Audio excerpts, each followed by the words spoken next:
Hello guys, Omni here. Since we are now in a post-Crisis on Infinite Earths world, or post-Crisis, if you will, we're going to be doing some things a little bit differently.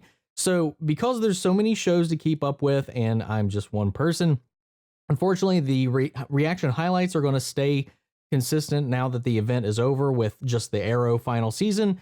For all the other episodes, I do want to check in and do kind of a wrap-up or review of the episodes post-Crisis so that we can see what changes the crossover event had on our other CW Arrowverse shows and go and follow those throughout. I'm not going to go through and break down every episode beat by beat, just kind of talk about some of the key things each episode that I really enjoyed.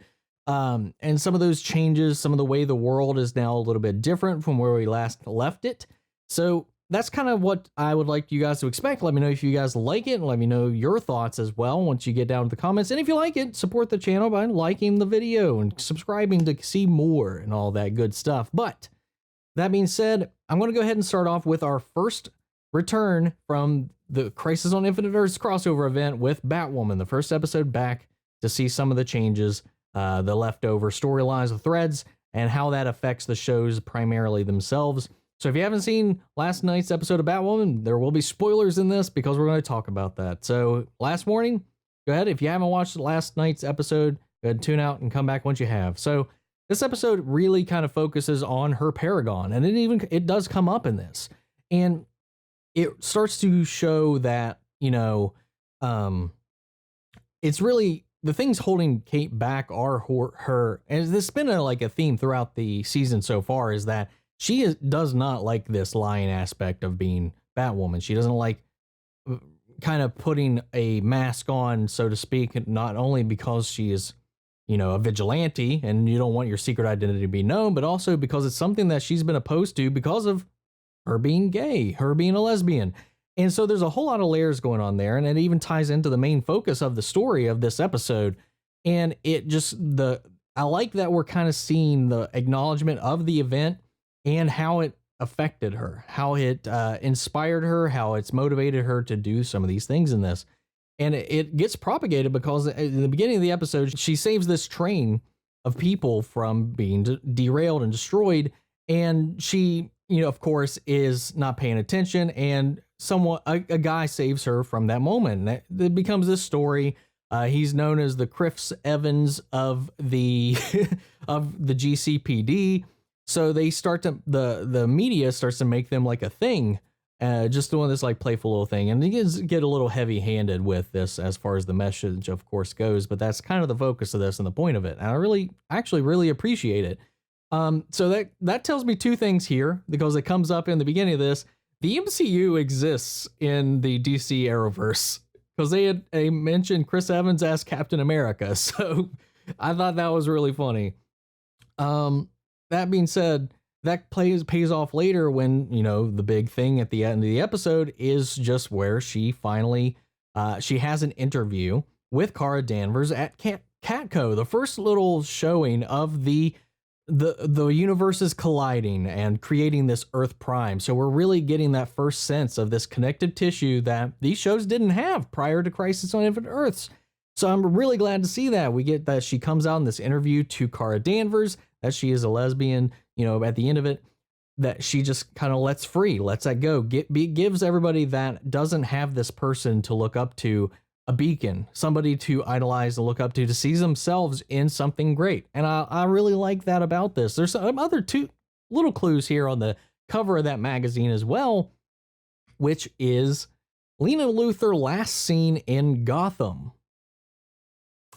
Wonder what's happening there. We also don't know, or at least I haven't watched Supergirl yet, so I don't know what's going on with Lena's story right now. So that's really interesting. I can't wait to see how that plays off, because that's one of the biggest changes that I was looking forward to seeing, because that storyline with her and Kara had just derailed completely, and I don't know how they were going to reset that, especially with Lex being back now. So that puts a lot of wrenches into the whole thing here. And just some things I wanted to touch upon during this episode that I really enjoyed. I love Alice. Alice is my favorite villain so far out of a lot of these new villains that we've had, aside from Slade, aside from some of the early Arrow villains. I absolutely love Alice. I don't know. Just something about her. She's just sadistic and crazy. I mean, last we left off in Batwoman, she had just killed Catherine Hamilton Kane. And here it is. The first time we see her in this episode, she's having a tea party with Mouse on her grave, just talking crap to her and dumping tea on her. How's that feel? Spitting her chewed up or distasteful little crumpets or whatever those are, her little cracker things onto her grave, just completely soiling it and reveling in this insanity. I love it. It's so messed up. And then later in the episode, when she's got this girl kidnapped, who was the one that was actually hijacking the networks and the train and all this stuff, she was the one that was really kind of the quote unquote villain of the episode, villain of the week or whatever. But she's got this like high school kid tied up and just threatening the crap out of her. Take off the mask. You're sick, Alice. I love her. It was hilarious. I adore Alice so much. A little bit of a crush. Anyway, so the big stinger at the end of this, though, is Beth, an actual Beth, brunette, everything, coming back, saying she was abroad and her apartment's been torn apart or whatever. So I've got a lot of questions about this because we know that Alice got caught, and she still has these memories, of course, of being Beth. So my questions are, is this Mouse? Because we know they didn't catch Mouse. They're still trying to catch Mouse.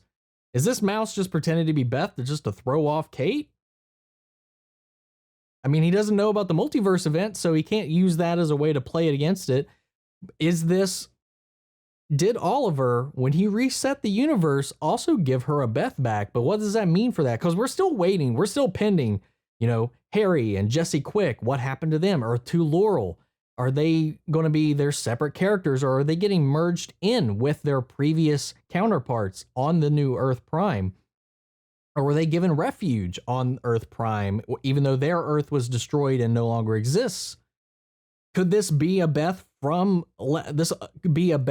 over from the multiverse that Oliver brought so that Kate could have a sister? We don't know how much about Kate he knew, or Kara and all this stuff to create this new multiverse. Not this multiverse, this consolidated Earth. It also looked like Beth from the Earth 99. Could they have known that interaction, or Oliver Spectre could have known that and put them in here? I've got a lot of questions. Is it real Beth? Is it Beth? Is Alice Beth? Mouse Beth? Multiverse Beth? Who the hell is this? Those are my thoughts, though, on this. I don't know. I really like this episode. It was a good little fun romp back into it. I like the way they handled the character bits in this as well. And I feel so bad for Mary in this whole situation, but I really like this show so far. It has its ups and downs, but honestly, I dig this show. I do enjoy it. So that being said, I want to know your guys' thoughts. What did you guys think of this episode? The first little bits, teases of this interconnectivity between our, core shows on the CW, these consolidated Earths now being one Earth Prime. What are your thoughts on this episode? What are your thoughts on everything post-crisis so far?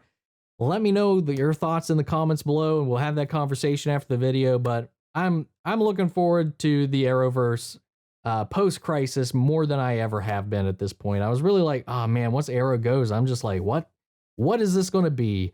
But we'll see. EW had to go spoil some things for the final episode of Arrow, so that's unfortunately out there in the ether. So that being said, I'm really looking forward to that. So thank you guys. If you like this video, support the channel by liking, commenting, subscribing, and I'll catch you guys in the next episode with Supergirl. Later, guys.